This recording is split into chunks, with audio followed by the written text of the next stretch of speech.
Scuderia Ferrari displayed a strong performance at the Jeddah circuit with its two SF-24 cars. Despite Red Bull maintaining a certain distance in front, the car played the role of the second force on the Saudi Arabian track. This difference becomes evident at each lap, resulting in the usual 20-second gap at the end of the Grand Prix. Is it an improved start compared to the last season? Certainly. Is the result acceptable? Yes, considering the starting point for this year's Formula One project. But should the Prancing Horse settle? Absolutely not. So the only option is to push, again. To understand the decisions made on the Maranello pit wall, we start by analyzing the data summarizing the available tire sets for each driver before the Jeddah race. Red Bull, Ferrari, and Mercedes preserved a new set of hards. The defending champions even set aside two sets of medium tires, marked C3, which the RB20 used effectively. The soft was too soft, so no one considered it for the race strategy, except Ferrari's decision to start Oliver Bearman on this tire, which eventually worked especially thanks to the safety car period in the first part of the race. There were some sets of used reds as usual, for a potential final stint. Regarding the tire compounds, the theoretically fastest strategy was starting on medium and switching to the hard tire, therefore a one-stop race, considering the low degradation on the Saudi Arabian track. The start was quite linear, adhering to Ferrari's strategy based on the lesson learned in Bahrain. It was better not to push too hard in the initial laps to avoid stressing the tire, which works better over the course of the stint when brought to temperature gradually. At the Bahrain International Circuit in Sakhir, Charles Leclerc had tried to attack Max Verstappen in the first laps of the race, a move that ended up compromising the tire's life. With the entry of the safety car on lap 8 due to the crash suffered by the Aston Martin car of Lance Stroll, most of the grid decided to pit to switch to the white-banded Pirelli. The only two drivers taking a different approach were Lando Norris and Lewis Hamilton, who opted to stay out and keep the medium compound. The rest of the drivers had to either go until the end of the race or make a late pit stop for a set of soft tires, for instance. Although not yet in the first pit stop window, switching to the hard tire so early was a clear advantage in terms of race time, saving about 12 seconds. Moreover, considering the data on compound degradation and its lifespan, it opened up the possibility of finishing the Grand Prix without making additional stops. A significant advantage, especially for the Maranello team, which could then eliminate the yellow tire, C3, from the equation. We are talking about the compound that had caused issues in Bahrain, even though specific work had been done during the weekend preparation. In terms of numbers, in the relatively short first part of the race, the SF-24 was on average half a second slower per lap than Max Verstappen's Red Bull RB20 car. In terms of pure race pace, especially on the C3 tire, there is still work to be done to unlock further performance. On the medium, McLaren was slow in the early laps, but later, Lando Norris showed that they could make it work well over a longer distance. However, the comparison is not absolute given the few laps of Max Verstappen. George Russell with Mercedes stayed within 0.6, while Fernando Alonso's Aston Martin was 2 further tenths behind the Ferrari.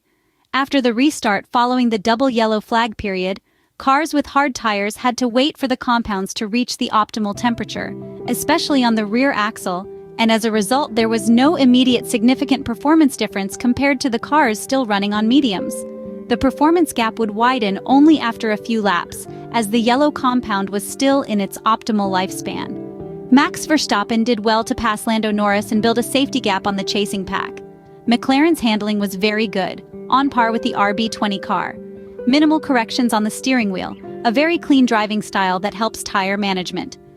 Beyond lap 20, the performance difference between the two tires began to increase.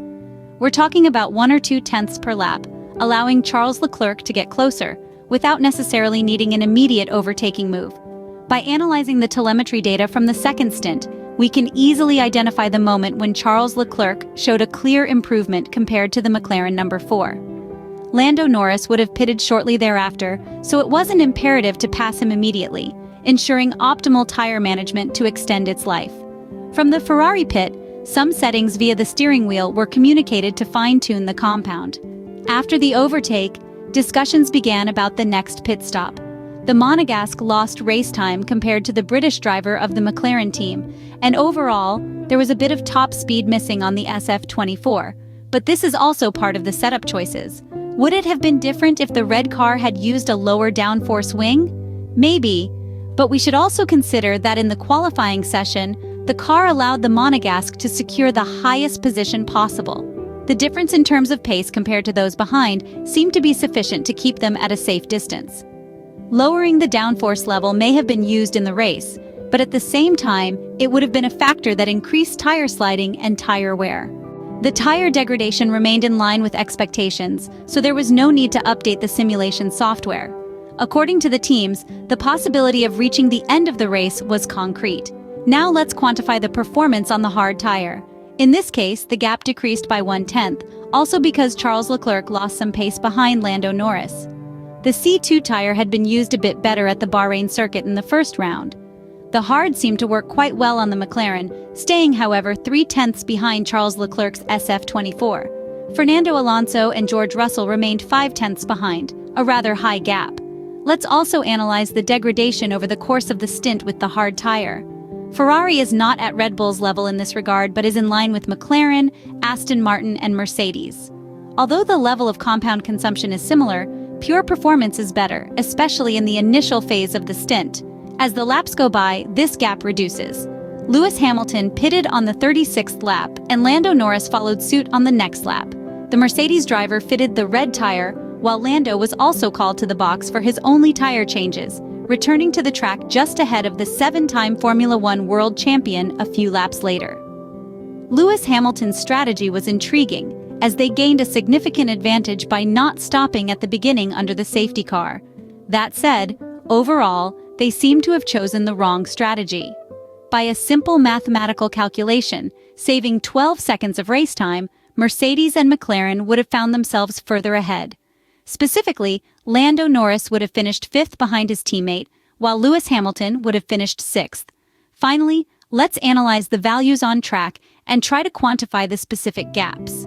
Red Bull is still the benchmark, and Ferrari is the first rival, with a gap of 4.5 Compared to Bahrain, the Maranello team has lost 1/10 of pace, something they need to improve. Currently, 4/10 is the remaining delta to close during the race. In Saudi Arabia, Charles Leclerc couldn't be very effective in the first sector, where he always remained far from the Red Bulls. This aspect significantly limited the performance of the SF-24 car.